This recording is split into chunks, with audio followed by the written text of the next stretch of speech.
Entre Macron et Le Pen, vous choisissez qui? Je ne voterai jamais Marine Le Pen.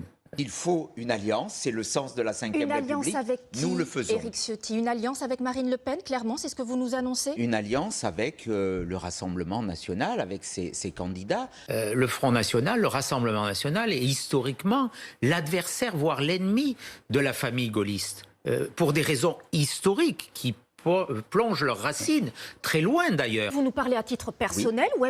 ou est-ce que vous engagez votre parti, les Républicains? En tout cas, je souhaite que ma famille politique aille dans ce sens. Éric Ciotti avait fermement déclaré « Je ne voterai jamais Marine Le Pen ». Pourtant, son récent ralliement au Rassemblement national montre une contradiction flagrante. Cette incohérence n'est pas isolée, mais s'inscrit dans un schéma récurrent où les déclarations passées des politiciens sont souvent contredites par leurs actions futures. Ciotti, connu pour ses positions conservatrices, a longtemps flirté avec les idées de l'extrême droite, et ce ralliement n'est que la normalisation de son positionnement politique. Quelques mois avant les présidentielles de 2022, Ciotti évoquait le gaullisme de la droite, se posant en défenseur des valeurs gaullistes. Il affirmait que le Rassemblement national est l'ennemi de la famille gaulliste pour des raisons historiques. Cette déclaration révèle soit une méconnaissance historique, soit une volonté délibérée de manipuler les faits pour se distancier du RN. Le gaullisme, fondé sur la résistance et l'intégrité nationale, est diamétralement opposé aux idéologies extrémistes. En s'alliant au RN, Ciotti montre que ses références au gaullisme étaient purement rhétoriques et non fondées sur des convictions profondes. Ciotti manque cruellement de personnalité, se positionnant toujours là où le vent le porte. Ce comportement rappelle tristement les collaborateurs de la Seconde Guerre mondiale qui se sont alignés avec les forces dominantes par opportunisme. Contrairement aux véritables gaullistes qui ont maintenu leurs principes même en période de grande adversité. Ciotti semble prêt à sacrifier les prétendues valeurs pour des gains politiques à court terme. Cette absence de constance et de courage politique est inquiétante car elle érode la confiance du public dans les dirigeants.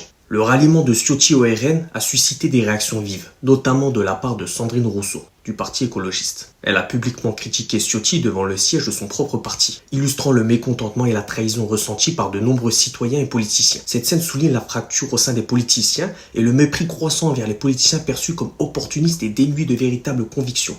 Je vous montre la séquence. Est menacé par l'alliance honteuse des Insoumis. Oui.